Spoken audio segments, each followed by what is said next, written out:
근데 이제 고용 같은 경우는 한 달 가지고 안 되죠. 그렇죠. 고용 가지고는 고용에서 제일 중요한 건 역시 임금이라고 보셔야 되고요. 여러분 잘 아시는 시카고 연은 총재에 있었던 오스탄 굴수비죠. 네. 이게 내려와야 되는데 안 내려오네요.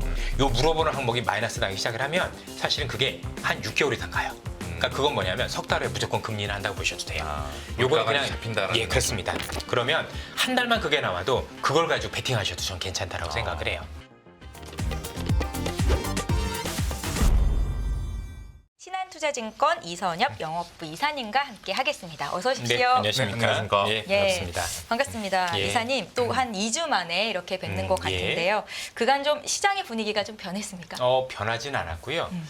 비슷한데 이제 좀 늘어난 것들이 있고 또 연속성이 있는 것들이 있고 아마 많은 투자자분들께서도 시장을 보고 계시겠지만 시장에서 그러니까 우리 표현으로 너무하다 싶을 정도로 기존에 있던 주도주들이 더 강한 모습을 보이고 있다 보니까 아마 대부분 분들이 어떤 걸 사야 될지에 대한 종목에 대한 고민은 없는데 문제는 사야 되느냐 마느냐에 대한 고민이 있는 것 같아요. 뭐 지금도 말씀을 주셨지만 한미반도체 좋은 거 모르지 않죠. 네. 그런데 이 가격에 사야 될까? 그렇죠. 화장품 좋은 거 알겠습니다. 근데 실리콘트 이런 가격에 사야 되는 거야? 이런 고민들. 음식료도 마찬가지겠죠. 맞습니다. 그래서 전체적으로 시장과 관련해서 뭔가 기업들이나 시장 자체 변화가 있다라기보다는 많은 고민들이 저런 기업들이 너무 쏠림이 심하고 그다음에 너무 급등하면서 사실 굉장히 가파르게 오르다 보르니까 알겠는데 해야 되나 말아야 되냐. 이게 제가 볼 때는 가장 고민이 아닐까 이렇게 생각이 듭니다. 네, 그래서 지금 분위기를 보면은 뭘 사야 될지도 고민이 되고 또 들고 있는 종목들 중에 업종 섹터들 중에 뭘 팔아야 될지도 좀 고민이 되는 그러한 시기 예. 같습니다. 네. 네, 맞습니다. 그래서요. 저희 이제 미국 쪽부터 좀 살펴보고 국내 쪽으로도 좋습니다. 훑어보도록 예. 하겠습니다. 지금 미국 주식에 투자하지 않는 분들은 굉장한 소외감을 느끼고 계실 것 같은데 저 같은 경우도 언제 사야 되나 조정을 좀 기다리고 있는데 시간이 주어지지가 않더라고요. 맞습니다. 이사님, S&P 500 지수와 나스닥 지수가 종가 기준으로 역대 최고 키를 예. 다시 한번 경신했는데 배경은 어디에 있을까요? 올해 내내 미국에서 있었던 배경들은 역시 AI의 혁신이 가장 컸다라고 생각을 합니다. 네. 우리나라와는 다르게 미국은 흔히 얘기하는 빅테크 관련 기업들이 시가총액에서 차지하는 비중이 거기는 30% 가까이 되죠. 그러다 보니 그 기업들 이전에는 이제 매그니피션트 세븐이라고 해서 7개 기업들이 있고 지금은 이제 거기서 한두 개 기업은 탈락했습니다만 어쨌든 그 기업들이 지속적으로 시장을 이끌고 있고 뭐 엔비디아도 좋았지만 최근엔 애플까지도 굉장히 긍정적인 모습을 보이면서 어마어마하게 오르다 보니까 사실상 미국도 모든 기업들이 다 오른 건 아니거든요. 아시겠지만 러셀 2000 지수라고 불리는 중소형 관련 지수들은 사실 조금 전체적인 분위기와는 좀 다른 모습을 많이 보이고 있는 것도 사실이고 미국 내에서도 또 여타 이런 어떤 AI라든가 관련 인프라 또는 최근에 이제 제약 바이오 쪽 그 중에서도 잘 아시겠지만 그 흔히 얘기하는 비만 치료제 네네. 그렇죠? 그 관련 기업들 또 일부 이제 신약을 개발했던 기업들 제외하면 그렇게 썩 대단히 좋았다라고 얘기하기는 어려운 것 같아요. 물론 이제 일부 기업들 예컨대 무슨 데커라 그래서 그 신발 있잖아요. 네. 호카라고 해서 그런 기업들이라든가 몇몇 기업들은 좋은 모습을 보이고 있지만 대체적으로 놓고 보면 경기가 굉장히 좋았다라는 표현보다는 AI 혁신이 단순 처음에는 AI 혁신으로 갔다가 그게 결국 전력 인프라까지 확산되면서 결국 이게 시장을 계속 확산되는 모습을 보인 게 가장 큰 원인이었고 거기에 일부 제약 쪽에서의 혁신도 있어지면서 그런데 그 관련 기업들이 시가총액이 굉장히 크다 보니까 미국의 주요 지수를 보다 강하게 땡긴 원인이 됐다 이렇게 보는 게 맞는 것 같습니다. 참 부러운 나라이긴 하네요. 그렇죠. 혁신을 AI 쪽이건 의료 쪽이건 주도하는 나라다 보니까. 그리고 아까 잠깐 애플 이야기를 주셨는데 예. 저도 뭐 시장을 보는 입장이지만 어제 오늘 애플 주가에 대해서 굉장히 조금 많은 고민이 들더라고요. 그 WWDC에서 첫날에는 이제 애플이 AI 관련 신기술 공개했는데 뭐 이거 별거 없다.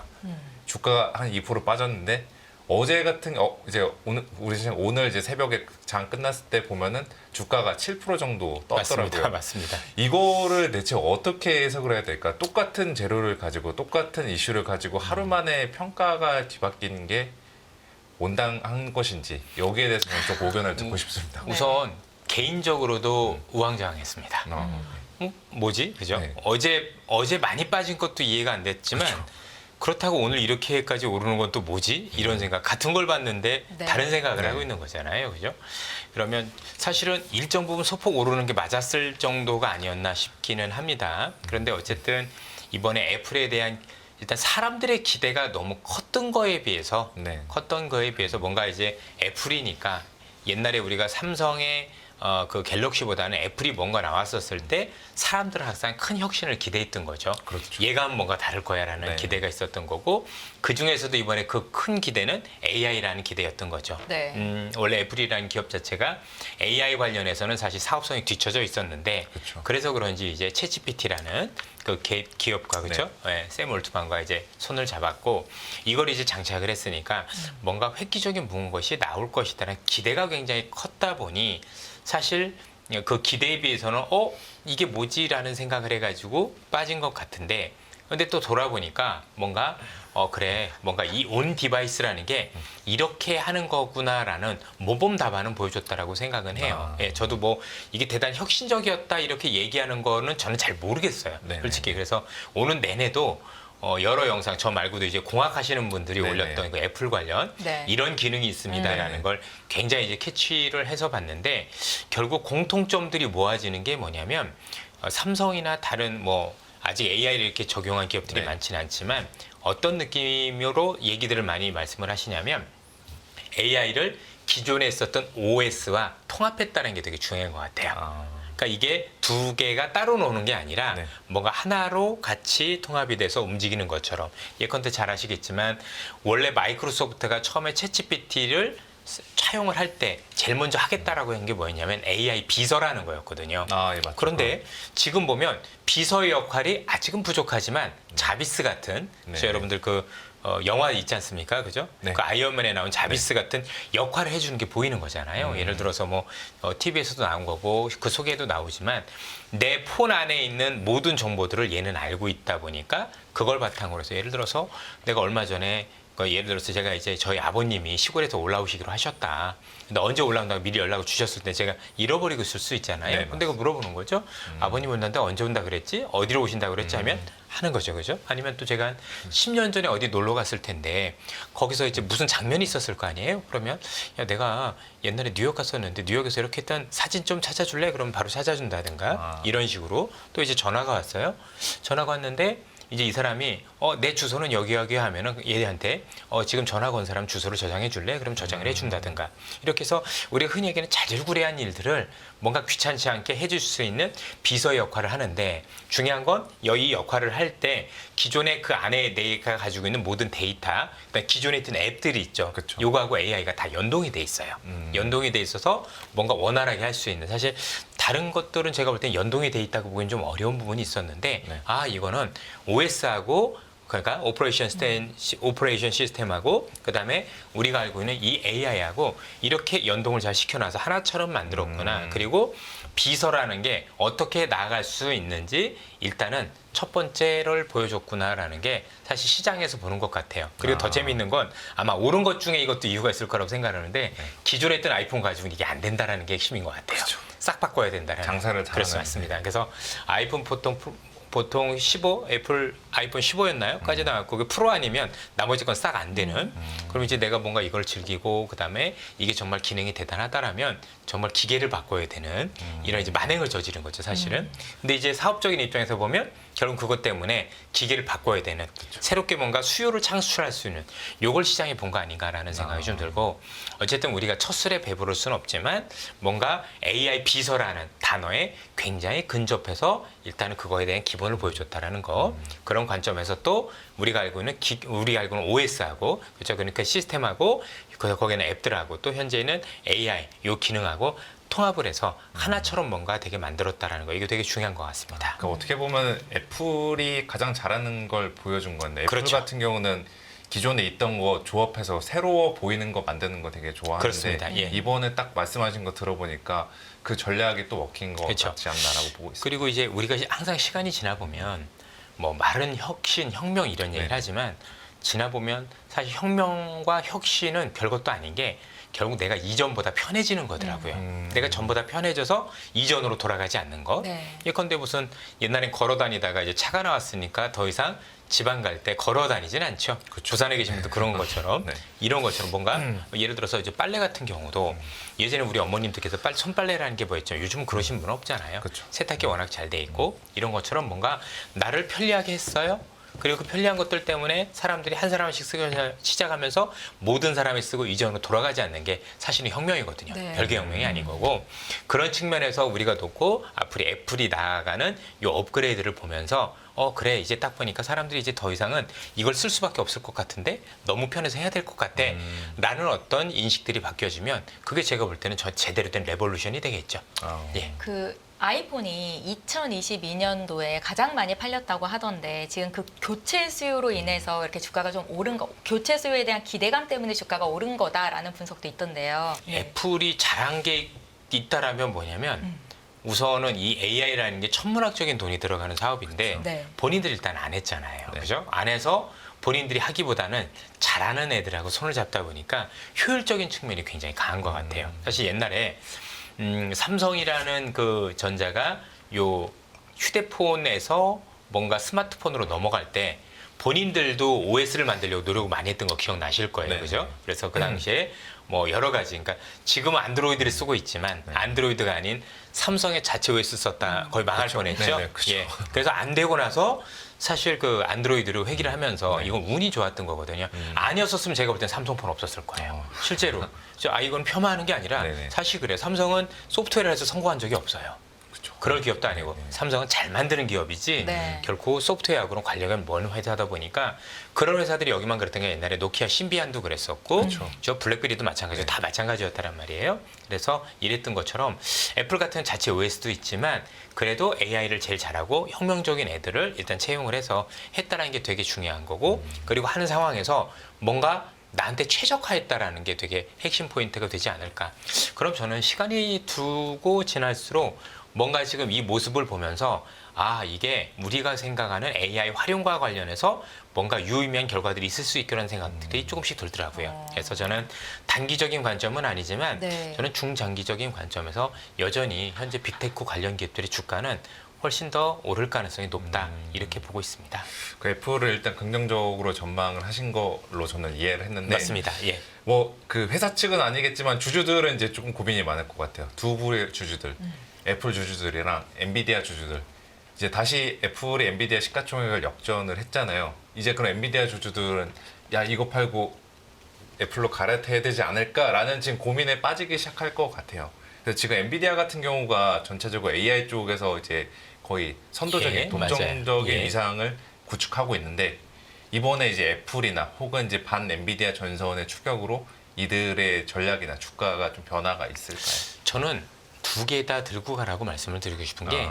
두 개 하는 일이 다르잖아요. 그쵸. 같은 AI지만 흔히 얘기하는 엔비디아는 흔히 얘기하는 이 AI의 성능을 높이는 데 수혜가 되는 기업이라면 네. 말 그대로 애플은 이걸 쓰는 비즈니스 모델을 만드는 기업이라고 생각을 해야 되잖아요. 네. 서로 전 영향이 다르다라고 생각을 해요. 네. 그리고 조금 더 시간이 길게 지나면 이제는 성능에 대한 업그레이드도 중요하지만 그 뒤부터 비즈니스 모델로 긴 그림으로 옮겨오겠죠. 네네. 아무래도 우리가 옛날에도 인터넷이라는 게 처음 만들어질 때 99년도 기반으로 볼 때는 뭐 미국에도 시스코 시스템즈라든가 한국에서 통신 관련 기업들 네, 근데 그거에 인터넷을 즐기려면 속도가 빨라야 됐으니까 그때 이제 ADSL이라고 불리는 초고속 인터넷 그 이런 것들을 추억의 처음 이름이네요. 그렇죠. 네. 아마 시청자분들은 뭐 보시는 분도 있을 그렇죠. 거고 그때 뭐 코넷 아이디 뭐 이런 네. 게 있고 그랬던 것 같은데 그런 것들을 깔고 나서 그 뒤로 그걸 바탕으로 비즈니스 모델인 네이버가 나오고 뭐 이런 식으로 네. 수입 모델이 자꾸 그랬던 기억이 있잖아요. 그래서 엔비디아는 사실은 이게 이제 지금 있는 그 시스코 같은 또 시스템을 깔아주면서 뭔가 AI를 뭔가 구현할 수 있는 환경을 제공해주는 아직까지 그 기업에 가깝다라면 물론 이제 AI가 최근에 이 친구들이 AI 플랫폼도 하고 AI 팩토리도 해서 내가 비즈니스 모델도 가져갈 거를 얘기는 하고 있지만 어쨌든 그쪽에 현재는 가까운 거고 반면 이제 애플 같은 경우는 그걸 본인들이 한 건 아니지만 이걸 가져다가 어떻게 내가 돈이 될 수 있는 걸 만들까 이런 걸 어떤 하는 기업이라고 보는 거니까 두 개가 역할이 다르죠. 근데 전 중요한 게 뭐냐면 이 두 개가 같이 나왔다라는 게 99년하고 다른 것 같아요. 99년에는 대부분 지금 분석들 나왔을 때 지금 그런 분석들 하고 계시는데 제가 볼 때는 다른데 제가 볼 때 잘못 쏘신 보고서들이 좀 눈에 보이더라고요. 무슨 얘기냐면 네. 그러니까 옛날에 인터넷을 처음 깔고 나서 이 인터넷망이 형성되고 나서 의외로 이 인터넷망과 관련된 비즈니스 모델을 찾는데 의외로 시간이 좀 꽤 걸렸어요. 그래서 닷컴버블이 딱 꺼지고 나서 그 비즈니스 모델이 올라올 때까지 꽤 오랜 시간이 걸려서 올라오기 시작을 했는데 지금은 처음부터 그 비즈니스 모델이 나오기 시작했다는 게 다른 것 같아요. 돈 되는 애들이 시작했고 활용이 획기적으로 뭐 변하기 시작을 했고 왜냐하면 벌써 우리가 하는 클라우드 기업들도 돈을 벌기 시작을 했지 않습니까? 그런 측면에서 놓고 보면 이전에는 뭔가 시스템을 깔아서 이런 인터넷을 할 수 있는 환경에서 비즈니스 모델 찾는 거에 약간의 간격이 있었다라면 지금 그게 없이 진행되는 게 그때하고는 조금 다른 모습이지 않느냐. 어쨌든 이번에 나온 애플의 이 온 디바이스는 온 디바이스라는 걸 일단 제대로 보여준 첫 번째 전형인 거고 네. 첫 술에 배부를 수는 없으니 이게 확장이 되면서 어떻게 비즈니스 모델을 만들어가는지 동시에 이게 이제 구축하는 과정에서도 볼 수 있는 아이디어가 아닌가. 그래서 우리 시청자분들이나 투자자분들도 저하고 마찬가지로 단순히 이게 성능이 좋아지는 게 아니라 이게 이렇게 돈이 될 수 있게끔 만드는구나. 또는 이걸 통해서 내가 이제는 옛날하고는 다르게 이제는 진짜 기계를 바꿔야지 이 온 디바이스를 즐길 수 있는 이게 되는구나. 그리고 온 디바이스를 즐겨야 될 정도로 사람들이 보니까 편리하더라라는 얘기가 나오겠죠. 네. 여기서 중요한 건 뭐냐면 많은 분들이 지금 이거를 보실 때 대부분의 분들은 새로운 신기술이 나오면 잘 안 받아들여지세요. 그죠? 그거 뭐 누가 쓰겠어? 나는 굳이 필요 없어. 특히 어떤 분들이냐면 휴대폰 한 5년 동안 안 바꾸는 분들. 사실 그거는 익숙하니까, 이게 너무 맞습니다. 익숙하니까. 그분들의 생각이 틀렸다라는 게 아니라 그분들은 그렇게 변하는 걸 싫어하신 분들 입장에서는 이 주가는 좀 괴리가 있으실 거예요. 네네. 그래서 제일 중요한 건 세 계층이라고 좀 보여져요. 일단 대학생 계층, 네. 그다음에 여성들, 그다음에 애들이요. 여기서가 반응이 어떤지 보셔야 돼요. 그래서 얘들은 다 바꿔서 이걸 하려고 하더라. 대학생분들도 이걸 하려고 하더라. 그분들 보면서 시작이 되는 거잖아요. 네, 맞죠. 나이 드신 분들이 제일 마지막에 바뀌는 거니까. 그러니까 나를 통해서 판단해야 되는 게 아니라 저희들보다 조금 더 젊은 친구들이나 아니면 트렌드에 민감한 친구들이 그래도 다 바꾸려는 어떤 시도들을 하고 있으면 그건 정말 새로운 트렌드가 될 수 있는 거고 그게 단순 엔비디아뿐만이 아니라 이제 이쪽으로 옮겨와서 흔히 얘기해서 우리는 이제 폰들도 많이 팔릴 거고 그 관련 AI를 즐기기 위한 우리가 이제 기계들을 다 바꾸는 새로운 사이클이 될 수도 있기 때문에 물론 아직까지 속단할 수는 없습니다만 그렇죠. 그 가능성을 일단 봤으니 그런 것들이 연속성을 가지고 또 조금 더 우리가 보더라도 좀 더 매력적으로 비즈니스 모델이 만들어지는지 전 보셨으면 좋겠습니다. 네. 지금 말씀하신 거 보면 애플이랑 뭐 이제 엔비디아가 뭐 경쟁 관계보다는 AI라는 생태계 내에서 그냥 공생을 하는 관계니까 주식시장 입장에서도 두 개는 다 같이 들고 가는 게 맞다. 그럼요. 왜냐하면 말씀이시죠. 이번에 어떤 일도 있었냐면 애플이 이 시리라는 걸 하면서 사실 네네. 말은 온 디바이스인데 온 디바이스라는 건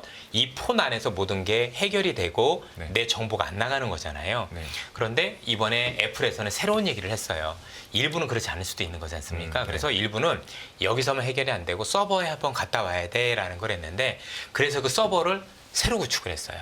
그리고 새로 구축할 때 모든 칩은 전부 다 엔비디아 걸 갖다 쓴 거죠. 그래서 대규모 투자를 했고 결국엔 뭔가 이 온 디바이스 안에 있는 이런 것들을 처리하기 위한 나름대로 클라우드라고 하겠죠. 그렇죠?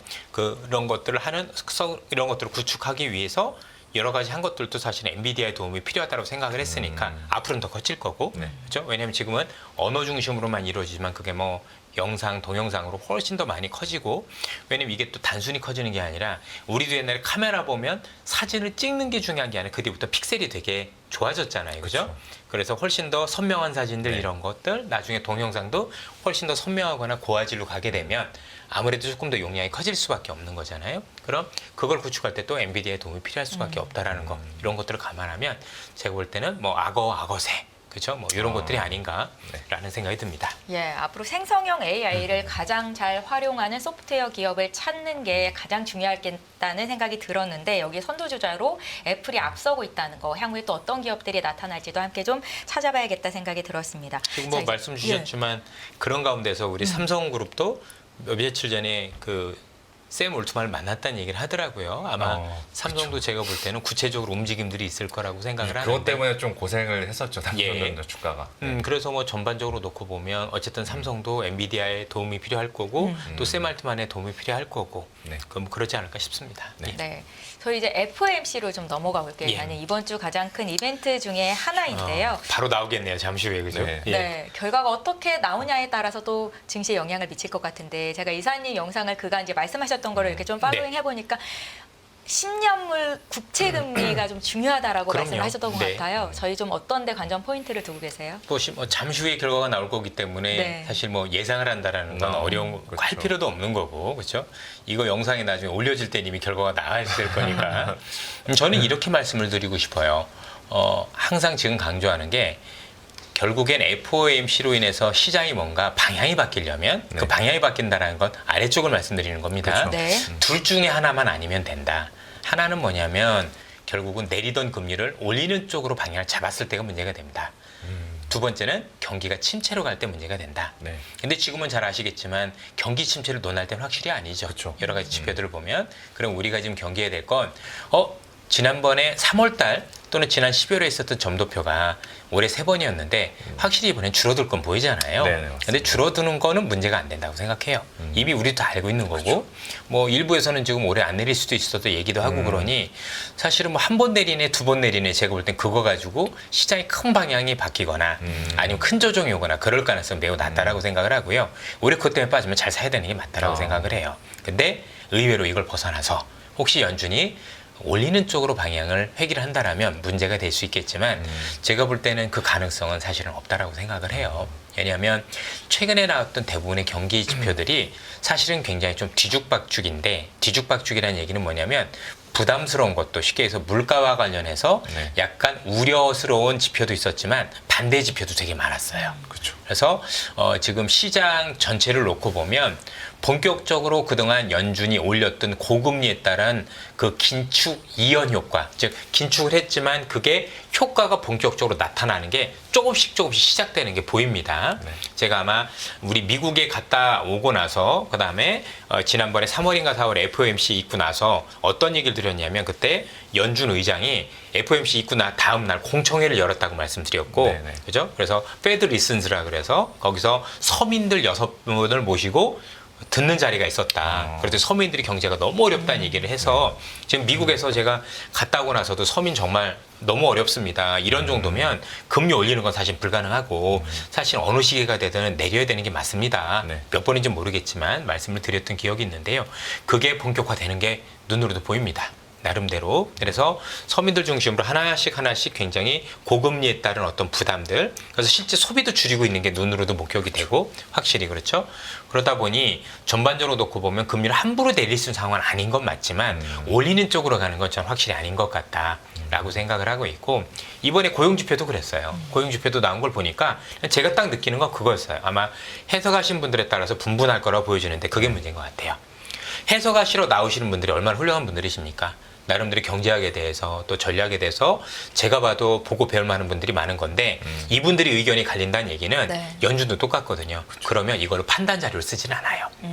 그러니까 연준이 뭔가 지표를 가지고 판단 자료 쓸 때는 그래도 추세가 모아줘야 돼요. 이거는 부담스러운 거야. 아니면 이거는 정말 경기가 우려스러운 거야. 이렇게 모아줘야 되는 거지. 지표만 헤드라인만 놓고 보면 전체적으로 놓고 봤었을 때 부담스러워. 근데 속내를 또다 보니 기업 조사와 그다음에 가계 조사가 너무 달라. 그다음에 비정규직만 늘었고 정규직이 줄어들었어. 그러니까 이거는 진짜로 아니야. 이런 식으로 의견이 가려면 그걸 가지고 판단을 안 해요. 어디 가서든지. 그러니까 이제 우리 투자자분들께서 주식을 할 때 보셔야 되는 거는 경제 보는 건 좀 다르지 않습니까? 그쵸. 그래서 쉽게 생각하시면 됩니다. 나왔더니 지표라는 게 나왔더니 얘기하는 게 조금 상반대 의견들이 엇갈리고 있더라. 그러면 그 지표는 사실 안 쓰인다라고 보시면 됩니다.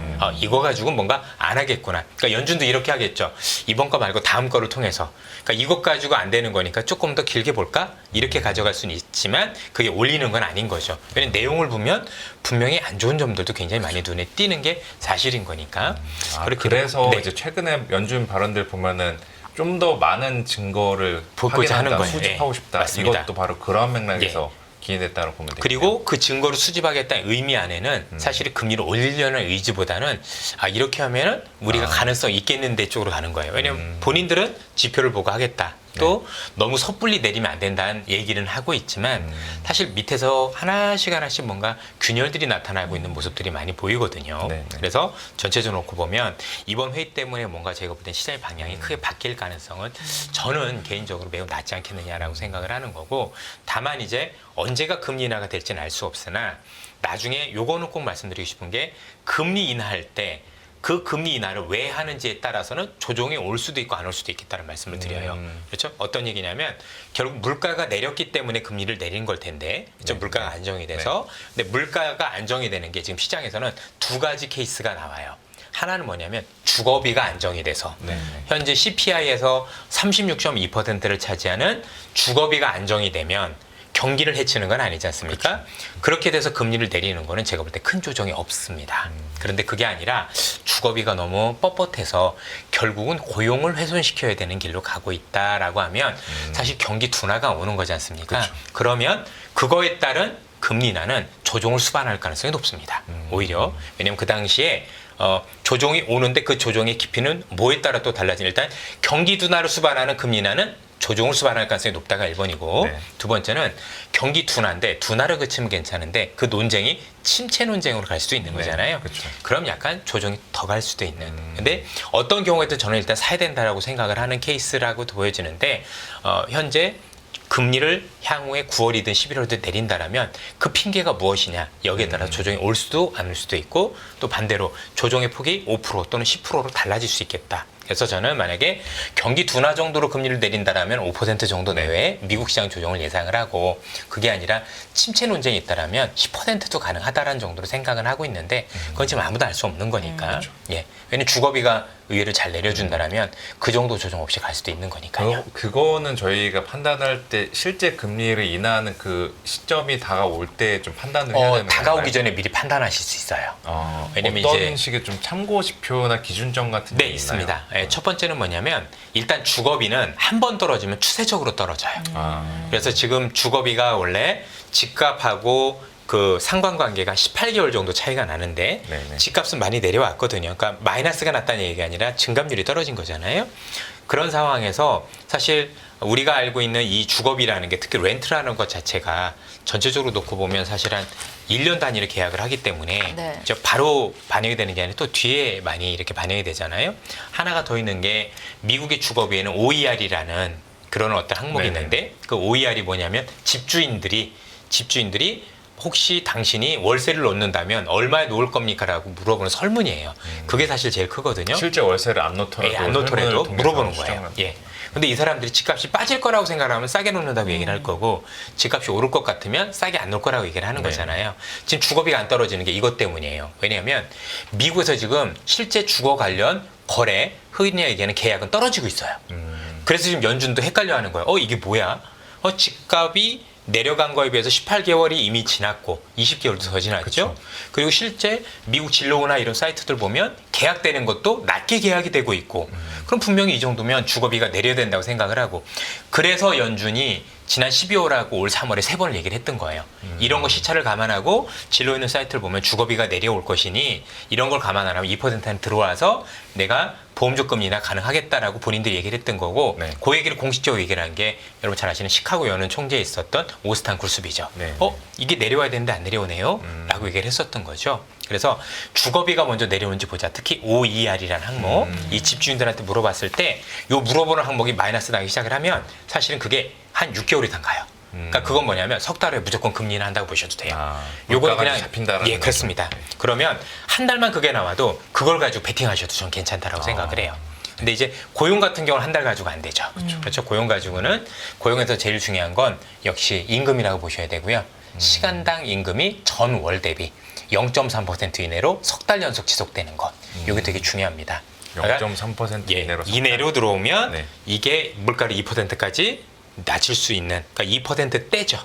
충분히 될 수 있는데 이번에 0.4가 나왔잖아요. 그러니까 좀 애매해진 케이스가 있다고 봐야 되겠죠. 네. 그래서 두 가지를 보시면 될 것 같습니다. 예, 잘 알겠습니다. 저희 이제 우리 시장 이야기로 좀 넘어가 네. 보도록 네. 하겠습니다. 미국과는 다르게 박스권에서 지속되고 있는 국내 증시 좀 정체 중이잖아요. 저도 굉장히 그 투자 전략을 보면서 되게 많은 고민을 하고 있는 주제인데 네. 질문도 많이 받고요. 네. 왜 한국만 못 갈까요? 한국만 못 가는 게 아니라 네. 한국도 가는데 가는 종목이 다르다라고 생각을 해요. 미국에서 AI 관련주가 올랐고 우리도 AI 관련주가 똑같이 올랐습니다. 그렇죠? 그러니까 AI와 관련해서 수혜가 되는 기업들은 아주 크게 올랐고 그렇지 못한 기업들이 사실 안 움직였는데 문제는 그렇지 않은 기업들의 시가총액이 크다라는 게 문제였던 겁니다. 삼성전자 그렇습니다. 삼성전자와 하이닉스의 차이. 네. 그래서 삼성전자는 거의 지금 1년째 제자리일 건데 하이닉스는 지금 천문학적인 수익률을 기록을 했던 거죠. 네. 그래서 AI를 했느냐 하지 않았느냐 그 차이. 또 우리나라 시가총액에서 의외로 크게 차지하고 있는 두 업종이 있죠. 하나는 바이오, 삼성바이오라든가 이런 기업들이 있고 또 하나는 뭐 향후에는 오르긴 하겠지만 2차 전지와 관련된 이 대형주들. 왜냐면 지난해 워낙 쉬었으니까 또 올 많이 왔어요. 지금 쉬는 구간이잖아요. 네네. 근데 요 제약바이오 그다음에 2차 전지 관련 기업 삼성전자 세 개만 안 움직이면 사실 지수는 안 오른 것처럼 보여요.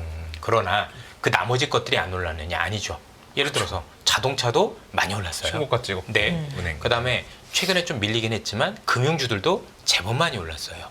그럼 미국도 희에게는 뭐 변압기 이런 거 많이 올라. 우린 적게 올랐나요? 천문학적으로 올랐죠. 뭐 10배씩 올라댔잖아요. 그렇지 않습니까? 그래서 나름대로 지수가 안 오른 것처럼 보인 거지 미국이 올랐던 업종과 산업은 우리도 동반해서 같이 올랐다라고 보면 지금은 지수도 중요하지만 제가 볼 때는 미국이나 글로벌이 어떤 움직임을 보였느냐를 보는 게 훨씬 더 중요한 시장이어서 우리가 안 올랐습니까? 우리 시장은 정말 말미잘이에요. 이게 아닌 거고요. 네. 같이 움직였지만 안 움직이는 기업들의 시총이 좀 크다 보니 사실 지수상으로 놓고 안 움직이는 착시효과 보였다. 같은 게 있다는 맞습니다. 거죠. 그렇게 보시는 게 정확한 것 같아요. 그러면 이제 착시 효과가 있기는 한데 그래도 개별 종목 말고 지수로 이제 투자하시는 분들도 분명히 있을 네. 거잖아요. 그분들에게 중요한 거는 이제 삼성전자의 주가가 네. 과연 언제쯤 8만 전자는 혹은 9만 전자, SK 하이닉스처럼 갈까? 이게 되게 관건일 것 같은데 지금 삼성전자의 반등 모멘텀 같은 것들을 우리가 좀 찾아볼 수가 있을까요? 이미 있는 건 같아요. 제가 이전에는 나와서 삼성전자는 증명을 해야 됩니다. 네. 왜냐하면 지금 삼성전자가 참 훌륭한 기업인데 네. 안타까운 건 뭐냐면 너무 언론 플레이만 많이 해요. 우리가 1등이 될 것이다. 그죠? 네. 1등이 될 것이다. 최고가 될 것이다. 제가 보기엔 지금 1등이 돼야 되는 게 아니라 이 눈앞에 있는 것부터 해결을 하고 가야 되는 건데 그것도 하는데 1등 된다 아무도 안 믿지 않습니까? 그죠? 그러니까 지금 왜냐면 HBM만 놓고 지금 세 회사 중에 3등인 거예요. 꼴찌인 거예요. 초격차는 필요 없고 꼴찌하고 있다고요. 세 개 중에 꼴찌면 3이면 꼴찌잖아요. 그렇죠. 그럼 지금 꼴찌를 면하는 게 중요한 건데 1등 하겠다는 거 누가 믿어요? 그래서 기본적으로는 지금 본인들이 먼저 할 수 있는 건 우리도 충분히 그런 기술력이 있으니까 그거 증명을 해야 된다는 게 중요한 건데 근데 지금 상황에서는 일단 전 두 가지를 보는 게 첫 번째는 그게 아니어도 실적이 개선이 돼요. 워낙 흔히 얘기하는 레거시 반도체라고 불리는 기존의 D램, 낸드도 워낙 가격이 올라오고 있기 때문에 네. 이것만 놓고 본다고 하더라도 이 자리는 어울리지 않는 것 같아요. 그래서 오르는 게 맞다라고 생각을 하고 있고요. 네. 두 번째는 이게 참 좀 죄송한 얘기긴 한데 개인 투자자분들이 처음에는 삼성에 대해서 저희들이 조금 이런 얘기를 하면 불편해 하셨지만 지금은 반대세요. 삼성을 오히려 조금 더 되게 불편해 하시는 것 같아요.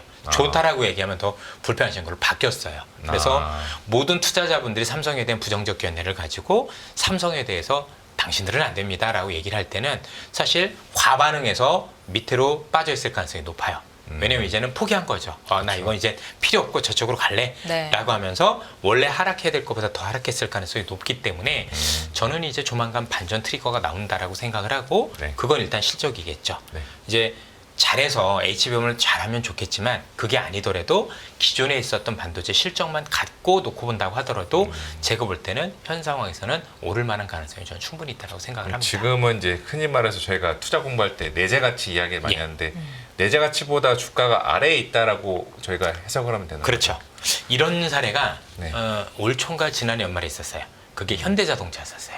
아. 현대자동차 얘기만 하면 사상 최대 실적인데 주가가 1년 내내 정말 안 좋았어요. 네. 그죠? 그리고 그 이유를 물어보면 애널리스트들도 궁색한 대답을 하는 거죠. 얘가 흔히 얘기하는 전기차 쪽에서 이제 포지션이 좀 약해서 그렇습니다라는 사실 말도 안 되는 논리를 달았던 것 같아요. 실적 피크라는 얘기도 계속 네, 쫓아다녔죠. 다 틀렸죠 결국에. 네. 피크는 뭐커녕 계속 올라오고 있었잖아요. 첫째 피크아웃 이야기 나왔는데 예. 그거 계속 극복해 맞습니다. 나오면서 올라갔었잖아요. 결국은 실제로. 한 번에 튀었죠. 네. 한 번에 올라서 그걸 모든 걸 다 반영했던 것처럼 저도 삼성전자도 그런 국면이 조만간 올 수 있다고 생각을 하고 그걸 감안하면 하반기 시장을 나쁘게 볼 필요는 없다. 네. 일단은 지수는 전자만 올라간다고 해도 달라질 수 있는 거고 또 하나는 최근에 2차 전지 쪽에서도 모멘텀들이 좋게 나오기 시작을 했지 않습니까? 네, 네, 맞습니다. 그렇게 생각을 하면 그동안 우리 시장에 조금 이제 지수를 조금 짓눌렀던 요인들이 하나씩 조금씩 제가 볼 때는 해결될 조짐들이 많이 보인다라고 생각을 해요. 그래서 지금부터는 너무 그런 관련 기업들에 대해서 너무 부정적으로 시각을 가져갈 필요는 저는 없다고 생각을 합니다. 네, 참 지수에 투자하시는 분들에게는 되게 반가운 예. 이야기들이네요.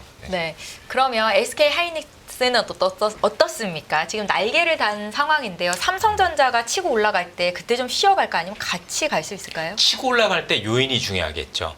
삼성전자가 치고 올라갈 때 그래도 삼성전자도 실적 좋아요라고 하면 같이 갈 거고요. 네. 그게 아니라 삼성전자도 HBM을 했습니다라고 하면 약간은 쉴 것 같아요. 왜냐하면 그동안에는 이 하이닉스가 오른 거 안에는 나만 할 수 있어라 독점적인 거에 대한 프리미엄도 일부는 있을 거니까 네. 그렇죠. 그 프리미엄이 일부 사라지는 구간이 나올 수 있다고 생각을 하는데 다만 그런 걸 감안해도 내년에 이익 전망치 보면 천문학적입니다.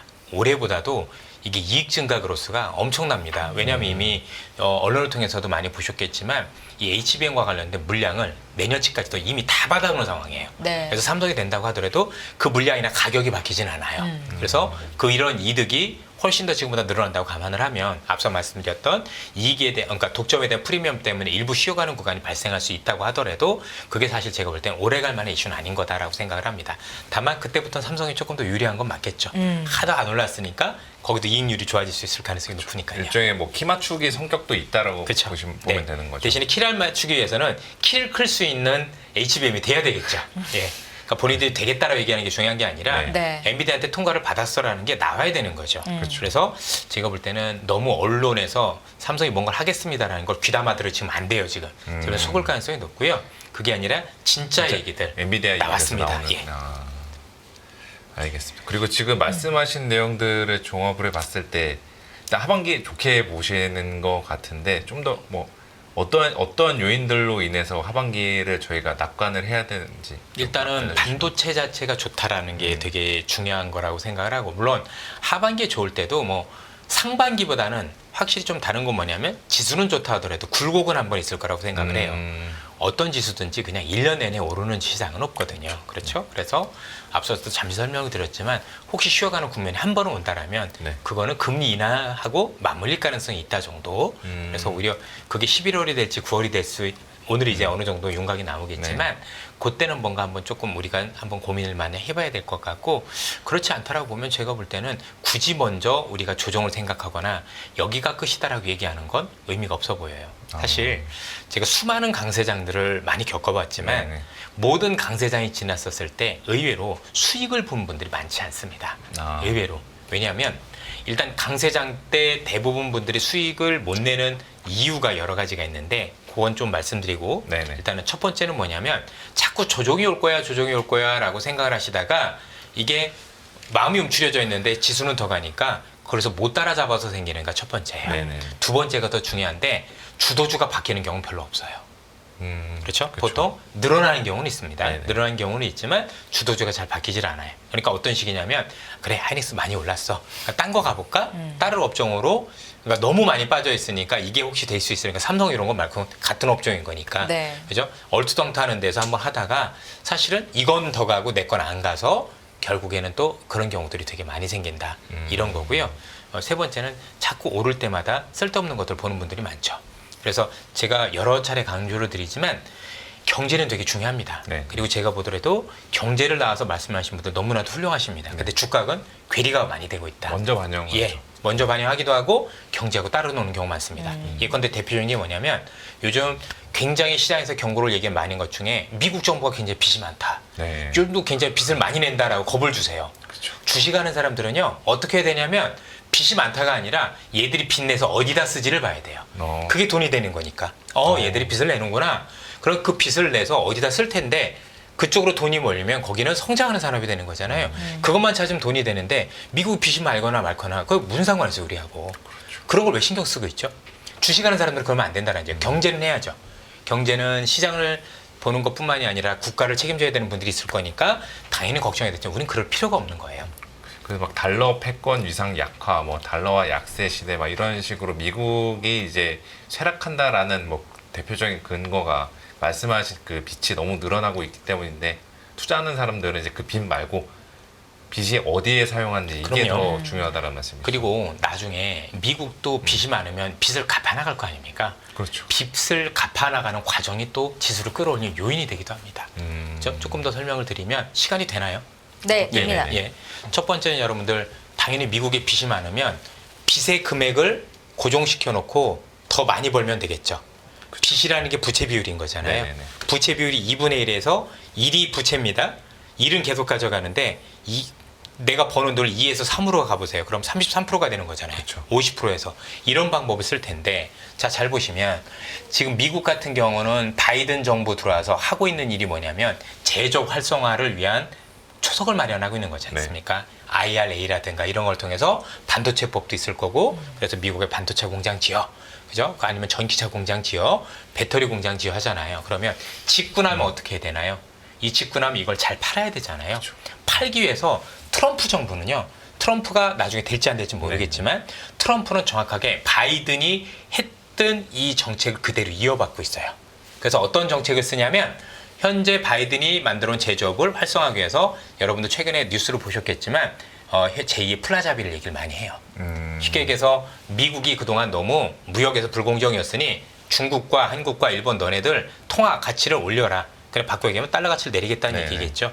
그러면 미국은 이 제조업의 가격 경쟁력을 갖고 수출을 많이 할 수 있는 배경이 되잖아요. 그죠? 그래서 정책을 보면 놀랍도록 현재 바이든이 했던 거가 되게 활성화될 수 있는 정책을 연속성을 가지고 한다는 얘기죠. 그러면 일단 우리 입장에서는 어떤 게 좋으냐? 일단은 만약 미국이 그런 식으로 하면 우리는 원화 가치가 올라갈 거 아니에요. 그럼 외국인 입장에서 한국 지수만 사더라도 어떻게 될까요? 환차익을 볼 수 있죠. 먹고 나올 수 그래서 있는 예, 애들은. 그래서 의외로 지수로 도는 경우가 그래서 되게 많아요. 그렇죠? 그런 게 있을 거고 두 번째는 트럼프라는 사람이 또 어떤 얘기를 하냐면 미국이 제조업이 좋아지려면 제일 중요한 게 전기료가 싸야 되잖아요. 네. 그래서 에너지 정책을 보면 전 세계에서 가장 싼 에너지를 공급해드리겠습니다라고 얘기를 하는 거잖아요. 이것도 무서운 얘기가 되는 거예요. 그럼 우리 입장에선 에너지 가격이 내렸을 때 수혜를 볼 수 있는 애들 되게 좋겠죠. 예를 들면 우리가 뭐 운송업체도 될 거고 그렇죠. 여러 가지 기업들이 또 아이디어가 생길 수 있는 거잖아요.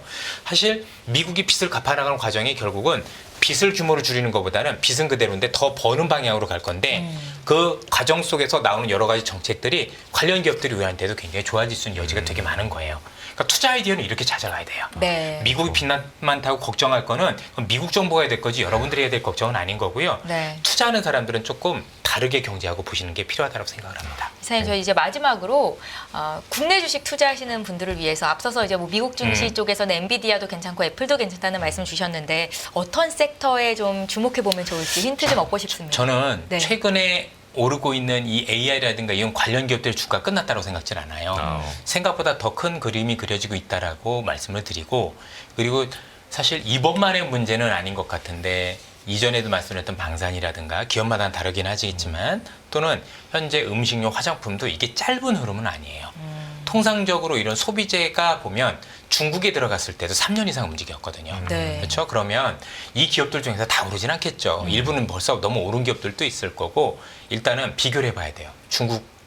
중국에 우리가 소비재가 들어갔을 때 올랐었던 거하고 지금하고 뭐가 다른지 또 그 당시와 비교해서 얼마나 사이클이 길 수 있는지에 대해서 좀 더 깊게 살펴보는 게 되게 중요한 것 같아요. 근데 거의 대부분의 투자자분들이 이런 경험이 별로 없으시잖아요. 그렇죠? 소비재가 수출해서 돈 버는 거 별로 없다 보니 또 우리가 미국에 가서 확인할 수 있는 길이 별로 없다 보니 사실은 약간 뜬구름 잡기처럼 하다 많은 경우들이 네. 있는데 제가 볼 때는 조금 더 깊게 한번 공부를 해보시면 제가 볼 때는 의외의 성과를 줄 수 있는 기업들이 생각보다 많이 나올 거라고 생각을 합니다. 제가 예전에도 돈을 벌었던 기업들이 제일 먼저 벌었던 소비재였었거든요. 예, 그래서 그때 중국이 소비한다 그럴 때 중국을 많이 다녔던 것도 소비재를 눈으로 보기 위해서였었던 거고요. 지금도 그래서 최근에 미국에 가는 것도 사실은 엔비디아 같은 빅테크 그런 것도 있지만 이들의 소비는 어떻게 됐고 형태는 어떻게 변화하고 이런 것들도 같이 점검하기 있었던 거죠. K-뷰티 이런 것들 말씀하시는 거죠. 이게 네. 일회성 일성이 아니거든요. 근데 그럴 거라고 생각했는데 지금 여러분들 저도 못했지만 삼양라면 지금 얼마나 올라온 줄 아세요? 지금 몇 년째인 줄 알고 계십니까? 네.